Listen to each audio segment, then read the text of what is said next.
en quittant Tom, auquel elle venait de faire le récit de ses malheurs, Cassie passa devant les fenêtres de l'appartement de Simon Legris.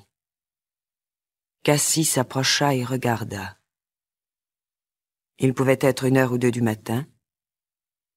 Legris et ses 2 surveillants, Kimbo et Sambo, dans un état d'ivresse totale, chantaient, hurlaient, renversaient les meubles et se faisaient les uns aux autres les plus affreuses grimaces.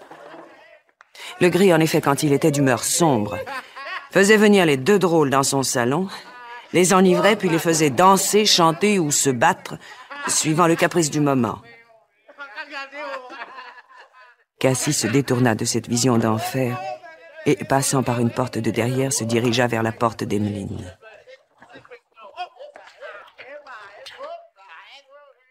C'est vous, Cassie? C'est moi, n'ayez crainte. Oh, j'ai eu peur que ce ne soit lui. Oh, quel tapage ils font. Oh, c'est terrible, je n'ose pas dormir. Vous vous y ferez. Je ne pourrai jamais. Cassie, dites-moi, n'y a-t-il vraiment aucun moyen de nous échapper? N'importe où, dans les savanes, où vous voudrez, mais loin d'ici. C'est impossible, Emmeline. Absolument impossible. Avez-vous jamais essayé? J'ai vu essayer et je connais le résultat. Je n'aurais peur de rien. J'aimerais mieux voir des serpents que lui à côté de moi. Bien des gens pensaient aux savanes. Mais vous ne pourriez pas y rester. Vous seriez vite traqué par les chiens et ramené ici. Et alors? Que peut-il faire? Demandez-moi plutôt, que ne ferait-il pas? Vous ne dormiriez plus jamais si je vous racontais tout ce que j'ai vu, tout ce dont il est capable et qu'il raconte, lui, en manière de plaisanterie. J'ai entendu ici des cris qui me sont restés dans la tête des semaines. Tenez, là-bas, du côté du quartier, il y a un arbre tout noir. Autour, le terrain est couvert de cendres. Demandez un peu ce qu'on a fait là et vous verrez si on ose vous répondre. Mais je hais d'y penser. Dieu seul sait ce à quoi nous assisterons demain si ce diable continue à vivre. Oh, Cassie, que dois-je faire? Dites-le-moi. Ce que j'ai fait, en le maudissant et en le haïssant. Il voulait me faire boire de cette affreuse eau de vie. Vous ferez mieux de boire. Moi aussi, au début, je la détestais. Maintenant, je ne puis m'en passer. Il faut bien avoir quelque chose qui vous réconforte. Quand on a bu, les choses paraissent moins affreuses. Ma mère me disait toujours qu'il ne fallait même pas goûter à l'alcool. Votre mère? Qu'est-ce que les mères ont à dire? Vous êtes acheté et payé, vous appartenez à un maître. Allez, croyez-moi, buvez. Buvez tant que vous pourrez. Vous vous sentirez mieux. Oh, je voudrais n'être jamais née. C'est un de mes vieux souhaits. N'être jamais née. Oui, je me tuerais si j'osais.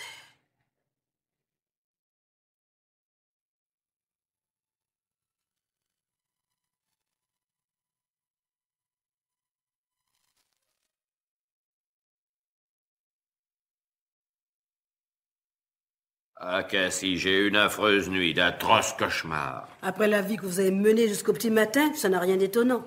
Vous en aurez bien d'autres. Que veux-tu dire, garce? Vous verrez bien. Simon, il faut que je vous donne un bon conseil. Au diable tes conseils! Vous devez laisser Tom tranquille. De quoi te mêles-tu? Certes, ça ne me regarde pas. Si vous avez payé un homme 1400 $ pour le mettre hors d'état de travailler en plein milieu de la saison, c'est votre affaire. Mais c'est une mauvaise affaire. Car si votre récolte est inférieure à celle des autres, vous perdrez votre pari avec Tom Kiris, un point c'est tout. Et vous en prenez tout le chemin. Ouais, j'ai peut-être eu tort de laisser naître cette querelle. C'est ce maudit Sambo qui m'a poussé. Il déteste Tom. Bon, on va en rester là avec Tom. Mais il me demandera pardon et promettra de se mieux conduire. Il ne vous demandera pas pardon. Ah, pourquoi donc? Non. Parce qu'il a raison, qu'il le sait, et qu'il ne voudra jamais reconnaître qu'il a tort. Il n'a pas à penser. Je veux qu'il dise comme il me plaît ou vous perdrez votre pari. Pour avoir éloigné des champs un excellent travailleur. Non, il cédera, je te dis. Je connais les nègres. Viens avec moi, tu vas voir. Ce matin, il va ramper comme un chien. Non, Simon Legris. Vous le tuerez par petits morceaux si vous voulez. Mais vous ne lui arracherez pas le premier mot d'un aveu. Nous allons voir. Allez, viens!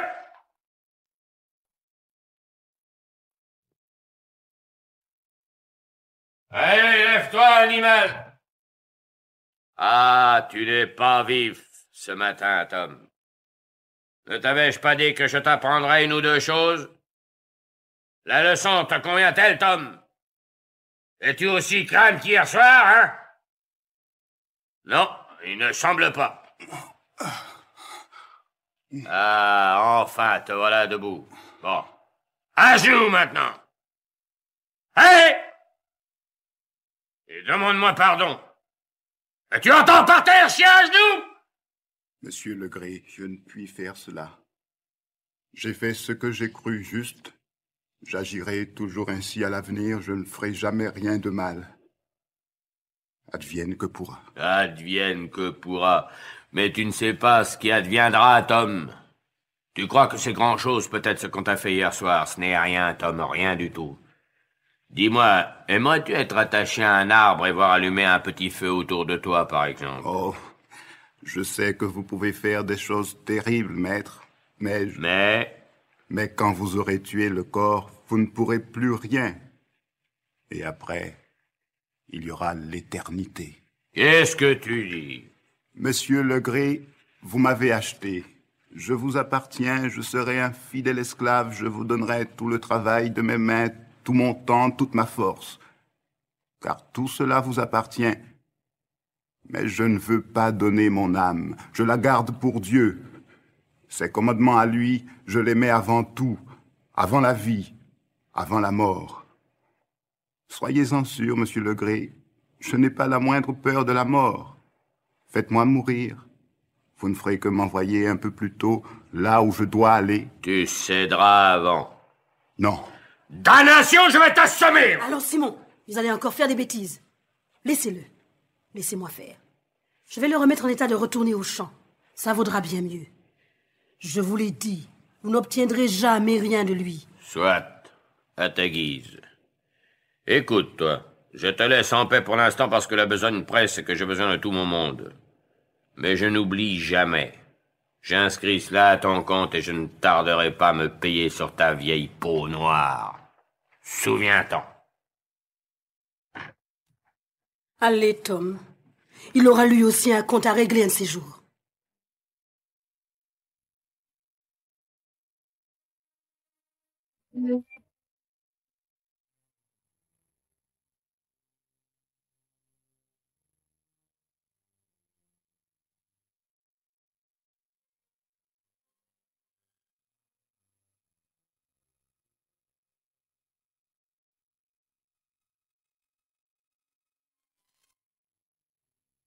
Longtemps avant qu'il fût guéri de sa blessure, Legré exigea que Tom reprît le travail des champs. Ce furent des tyrannies, des vexations, des injustices de toutes sortes. Tom ne s'étonna plus de la sombre tristesse de ses compagnons. Et il voyait s'enfuir cette sereine et douce résignation de sa vie, chassé par l'invasion de ce même désespoir dont il avait été si souvent témoin. Il s'était flatté de pouvoir lire la Bible dans ses moments de loisir. Mais quand la saison pressait, Legré faisait travailler sans remords dimanche et fête. Et pourquoi donc n'eût-il pas fait? C'était le moyen d'avoir plus de coton et de gagner son pari. D'abord, Tom avait lu chaque soir, au retour de la tâche quotidienne, 1 ou 2 versets de la Bible. Mais après le traitement qu'il avait subi quand il revenait des champs, s'il essayait de lire, sa tête bourdonnait, ses yeux se troublaient, et remettant son livre dans sa poche, il s'étendait sur le sol. Eh bien, vieux, tu mets ton livre dans ta poche? Enfin, tu reconnais que la religion ne sert pas à grand-chose. Ah, tu es bête, Tom. Quand je t'ai acheté, j'étais plein de bonnes intentions à ton égard. Tu aurais pu être ici bien mieux que Kimbo et Sambo. Et tu aurais eu du bon temps. Au lieu d'être fouetté, c'est toi qui aurais fouetté. Tu aurais pu te déplacer librement et de temps en temps, je t'aurais donné un verre de punch. Est-ce que ça n'aurait pas été plus raisonnable? Allez, jette-moi donc au feu ce paquet de bêtises et entre dans mon église. Dieu m'en garde. Dieu, mais tu vois bien qu'il ne fait rien pour toi. S'il te protégeait, aurait-il permis que je t'achète? Allons donc, tas de mensonges que ta religion. Tu ferais mieux de passer de mon côté. Non, maître, non. Que le Seigneur m'assiste ou qu'il m'abandonne, je croirai en lui jusqu'à la fin. Nom de Dieu, je te soumettrai! Aidez-moi, mon Dieu. Aidez-moi. When they crucified my Lord, were you there? When they crucified my Lord. Celui qui aura vaincu viendra s'asseoir avec moi sur mon trône. Comme moi qui ai vaincu, je me suis assis avec mon Père sur son trône. Gloire à toi, Seigneur. Gloire à toi. Were you there when they crucified my Lord? À partir de cet instant d'extase, une impénétrable atmosphère de paix entoura l'humble Tom. Il sentait si bien qu'il approchait de la fin du voyage. Le bonheur éternel lui semblait si proche que la vie était maintenant désarmée. Dis-moi, Sambo, qu'a donc ce diable de Tom? Il y a quelques jours, il était abattu, à demi-mort, et le voilà gai comme un pinson. Bon, il songe peut-être à s'en aller. Je voudrais bien voir ça. Qu'il essaye. Hein, Sambo? S'il essayait, on rirait bien, hein? Oui, on rirait bien. Ce serait drôle de le voir patauger dans la boue, courant à travers la savane, les chiens après lui. Que je rirais donc. Tu te souviens quand on a repris Molly? Oui, oui, oui. J'ai bien cru que les chiens la dévoreraient avant qu'on puisse s'emparer d'elle. Il faudra la voir à l'œil. Ah, oui. S'il se sauve, je saute dessus. Tom, écoutez ici. J'ai des nouvelles à vous donner. Qu'est-ce qu'il y a, Cassie? Tom, voulez-vous être libre? Vous pouvez l'être cette nuit. Venez avec moi. Il dort profondément. Si j'en avais eu assez, il dormirait pour toujours. Et je n'aurais pas eu besoin de vous. Vous me faites peur, Cassie. Venez avec moi, Tom. La porte de derrière est ouverte. Je vous montrerai le chemin. J'ai caché une hache. Quoi?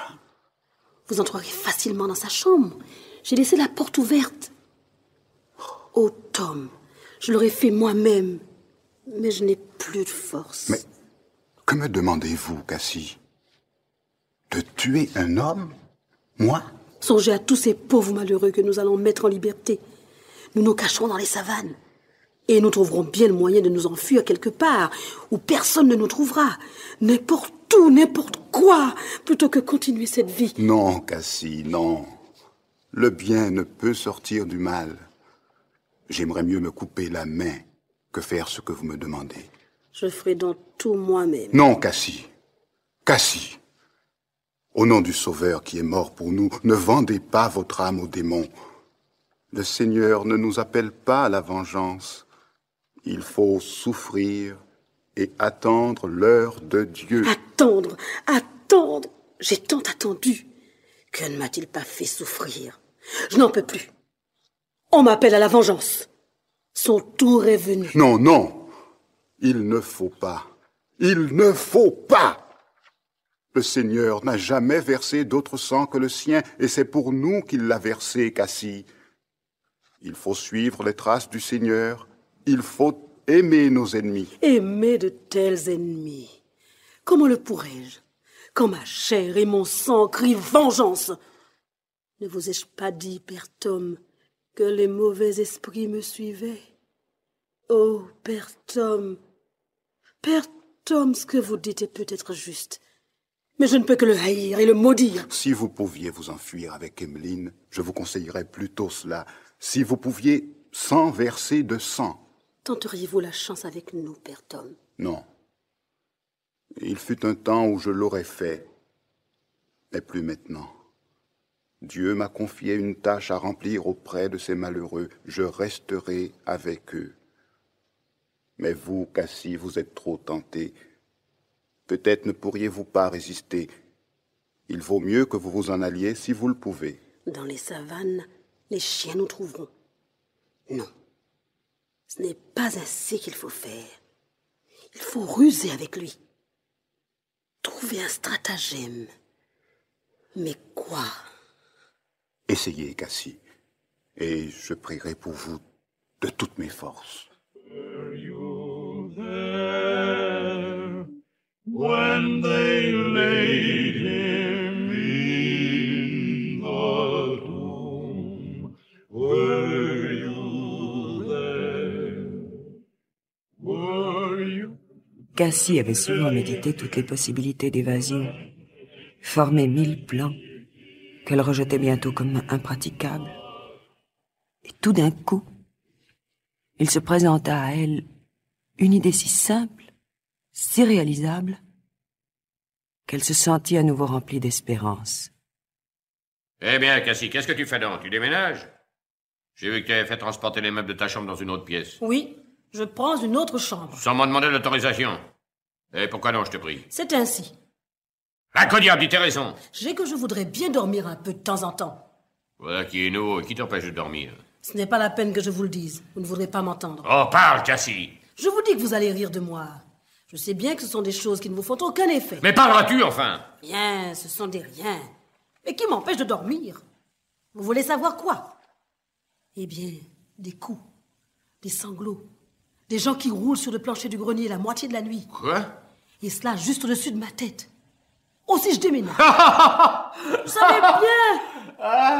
savais bien que je vous ferais rire. Des gens dans le grenier. Qu'est-ce que c'est que cette histoire? Et quels gens y aura-t-il dans le grenier, à ton avis? Dame, vous êtes ici depuis plus longtemps que moi, et vous devriez le savoir. Ouais, comment le saurais-je? Ils disent tous qu'il y a dans le grenier le fantôme d'une négresse que vous y avez enfermée il y a plusieurs années de cela. Ah, tu vas pas écouter ces radotages, je les connais. Il n'empêche que je ne suis pas la première à entendre toutes sortes de bruits bizarres qui viennent de là-haut. Ah, si je tenais celui qui fait courir ces bruits stupides, je lui donnerais l'occasion d'aller voir lui-même ce qui se passe, moi, dans le grenier. Je savais bien que vous ne me croiriez pas. Tenez, dormez donc une nuit dans cette chambre. Je vous le conseille vivement. Essayez, vous verrez. Moi, je m'installe ailleurs. Une nuit ou deux après cette scène, Legris était assis dans le vieux salon, auprès d'un feu de bois, tandis que Cassie, assise dans un coin, regardait tristement le feu. Quel affreux temps. Ce feu ne brûle même pas. Voilà 3 fois qu'il s'éteint. Tu ne dis rien, Cassie? Allez, souris un peu. C'est encore cette histoire qui te tourmente. Une fille intelligente comme toi, tu ne vas pas tout de même me dire que tu crois au revenant, non? Qu'est-ce que ça peut vous faire, ce que je crois? Quand j'étais marin, on cherchait à me faire peur avec des histoires terribles. Bon, ça me faisait rien du tout. Vraiment? Ces bruits, ce sont des rats. Rien. Les rats font un bruit du diable. Je les ai souvent entendus dans la cale du bateau. C'est vrai qu'on dirait une troupe d'hommes qui courent. Avec tous les chats que vous avez, on se demande comment il pourrait encore y avoir le moindre rat ici. Ah, c'est un levant, n'importe quoi! Écoute ça. L'orage a éclaté cet après-midi seulement. Jusqu'ici, je vous rappelle que le temps était parfaitement beau. Ah, tu m'embêtes, je te dis que ce sont les rats! Les rats peuvent-ils descendre les escaliers, traverser un vestibule, ouvrir une porte quand vous l'avez fermée au verrou? Les rats peuvent-ils marcher jusqu'à votre lit et mettre la main sur vous? Quelqu'un t'a fait ça? Dans ta nouvelle chambre? Oui, il était bien inutile que j'en change. Enfin... Allez, parle, tu as vu? Tu as réellement vu, senti quelqu'un? Mais parle donc, qui était-ce? Allez coucher là-haut, si vous voulez le savoir. Venait-il du grenier? Il... quoi? Est-ce que tu dis? Je ne sais pas, moi, c'est sans doute... Moi non plus, je ne sais pas. Cette négresse qui est morte là-haut était votre maîtresse? Ah non, ne me parle pas d'elle! Bien, je n'ai rien dit. Il faut que je vois ça par moi-même, dès cette nuit. Prenant mes pistolets, si je découvre le sale plaisantin qui fait ses farces, nom de Dieu, je jure que... Ah, ne jurez pas, Legris. Surtout pas à cette heure-ci. Vous entendez? Minuit. Ah oui, j'entends, c'est minuit. Eh ben... Ne bougez pas. Nous allons peut-être voir.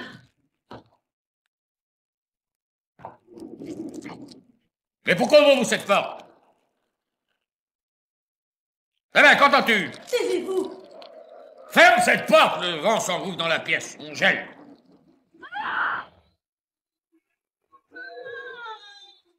Ici, Simon. Venez vite ici. Et ça, savez-vous ce que c'est? C'est venu d'en haut. Du grenier, oui.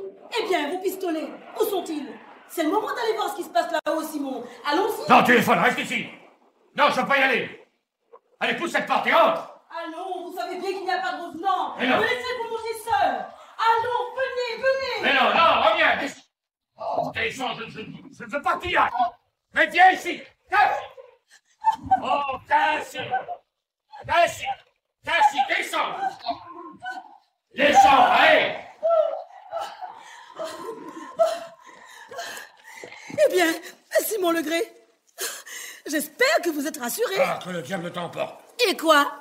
Je suis montée, j'ai fermé les portes, voilà tout. Que croyez-vous donc qu'il y a dans le grenier, Simon? Tais-toi, folle. Nous dormirons tranquilles ce soir. J'ai tout barricadé. Ah! Simon, j'ai peur. Protège-moi.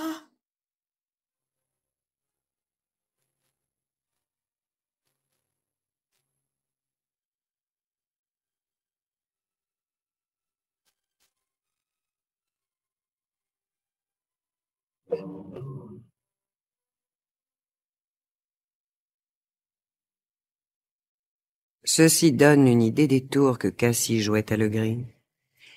Dès lors, il eût mieux aimé mettre sa main dans la gueule d'un lion que de faire une visite domiciliaire dans son grenier. Et c'est là que les nuits suivantes, Cassie transportait provisions et vêtements en prévision de son évasion avec Emmeline. Tout est prêt. Partons maintenant, Emmeline. Mais on va nous voir. C'est nécessaire, voyons. Sambo et Kimbo nous verront dès que nous serons dans le bas du quartier. Nous nous enfoncerons alors dans la savane. Le temps qu'ils crient, qu'ils donnent l'alerte et qu'ils lancent les chiens, nous reviendrons par la rivière jusqu'à la maison. Et nous grimperons au grenier. Allez, viens, petite. N'aie pas peur. Et courons.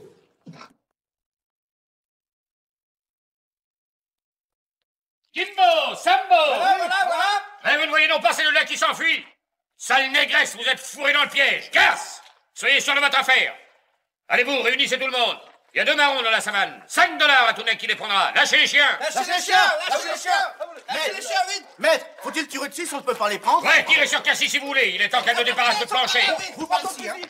La vieille, hein, mais pas sur la jeune. Allez, $5 pour celui qui les prend. Vous avez que moi. Et un petit verre d'eau de vie pour tout le monde au retour de la chasse.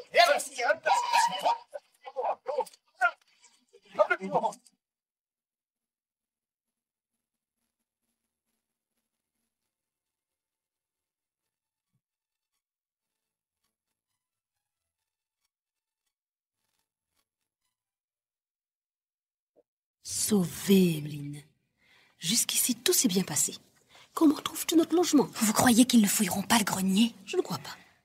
J'ai fait en sorte que Simon Legré n'ait de sa vie envie d'y remettre les pieds. Quant aux esclaves, il n'en est pas un qui n'aimerait pas mieux être fusillé que mettre le nez ici. Combien de temps croyez-vous qu'il nous faudra nous cacher ici? Quelque temps, sans doute. Pour nous retrouver, Legré remuera ciel et terre. Il mettra sur pied les surveillants des autres plantations. Ils fouilleront jusqu'au plus petit coin de terre dans la savane. Il se vante que personne ne peut lui échapper. Il faudra le laisser chasser à cœur joie. Ce n'est que quand il aura perdu tout espoir de nous retrouver et que sans doute il nous croira morte, que nous pourrons suivre la rivière jusqu'à la route et gagner la ville la plus proche. Oh, mais que ferons-nous sans argent? Sois tranquille, j'ai ce qu'il faut. Et même, nous sommes riches.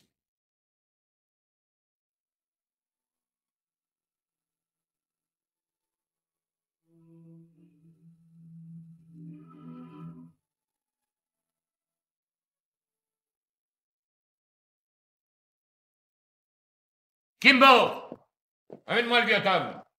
Je suis sûr que le vieux drôle est au fait de tout ceci. Il n'est pas normal que nous n'ayons rien trouvé.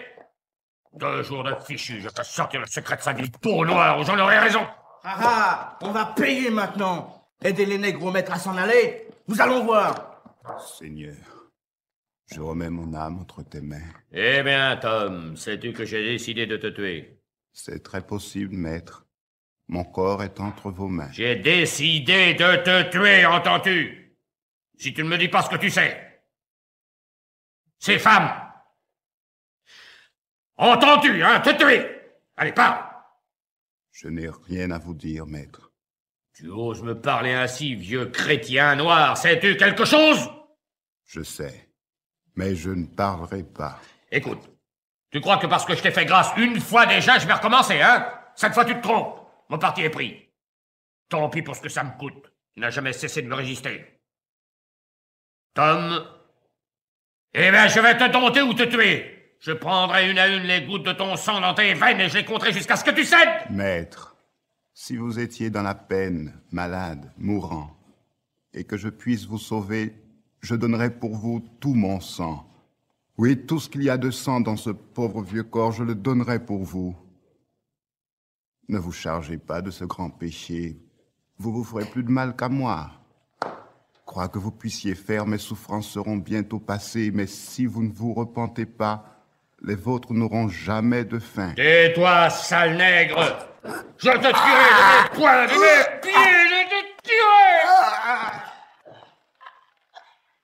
Were you there when they nailed him to the tree? Were you there? Oh,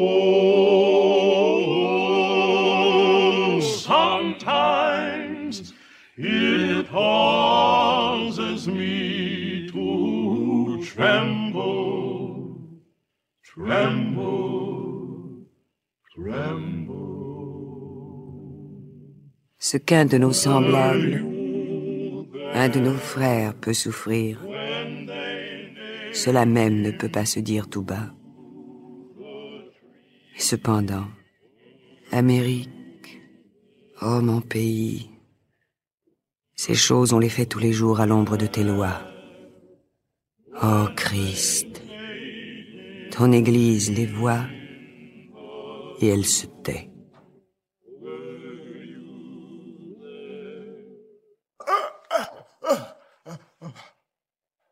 Il va passer, maître. Encore, toujours, jusqu'à ce qu'il cède. J'aurai les dernières gouttes de son sang où il avouera. Vous ne m'en ferez pas dire davantage. Il se meurt. Je crois qu'il est fini. Voilà enfin sa sale bouche fermée. C'est toujours ça de gagner.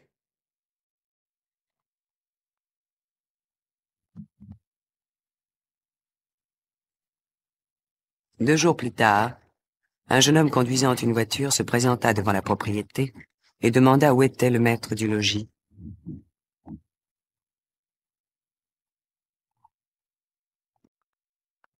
Ce jeune homme était George Shelby.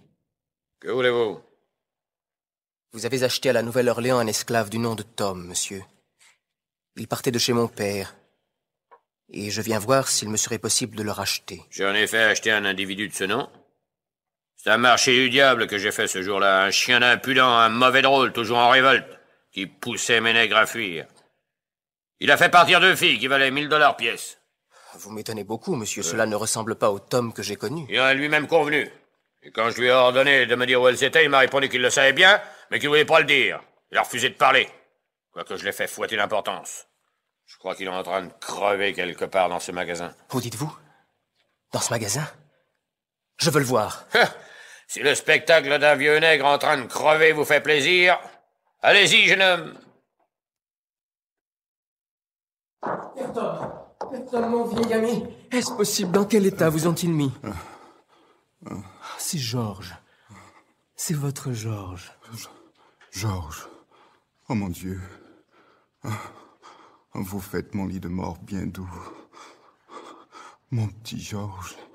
Père Tom, regardez-moi. Parlez encore un peu. Georges, le petit Georges. Oh, Dieu soit béni. Oh, c'est tout ce que je souhaitais. Vous ne m'avez pas oublié. Comme cela me fait du bien. Je vais mourir bien content. Oh, bénis Dieu, oh mon âme. Tom, vous n'allez pas mourir. Il ne faut pas que vous mouriez. Je viens pour vous racheter et vous amener chez nous. Oh, vous êtes venu trop tard, Georges. Le Seigneur m'a déjà racheté et il va m'emmener chez lui. Oh, je veux y aller, Georges, car le ciel vaut bien mieux que le Kentucky. Non, ne mourrez pas, Tom. Oh. Pauvre Tom. Oh non, pas pauvre. Je l'ai été Mais ce temps-là est passé. J'ai remporté la victoire. Ouais, le Seigneur me l'a donné. Gloire à son nom. Oh, ne pleurez pas, Monsieur Georges. Oh, dites, il ne faudra pas dire à Chloé dans quel état vous m'avez trouvé. Non, dites-lui seulement que vous m'avez vu allant à la gloire et que je ne pouvais pas rester pour personne. Dites-lui que Dieu a été à mes côtés, partout et toujours. Et mes pauvres enfants, et mes pauvres enfants.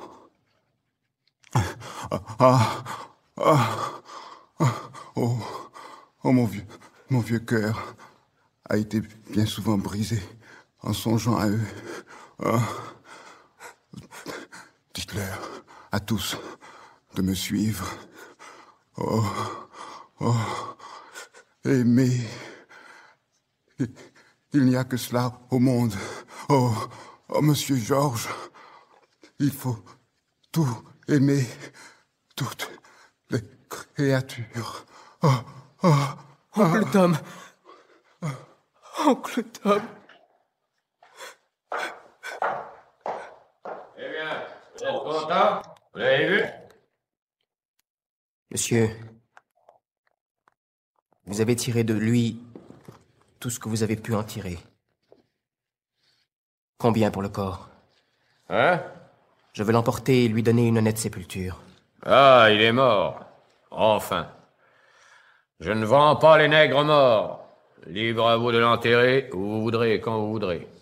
Monsieur, je ne vous ai pas dit ce que je pense de cette atroce affaire. Ce n'est ni le lieu ni le moment. Mais monsieur, ce sang innocent sera vengé. Je proclamerai ce meurtre.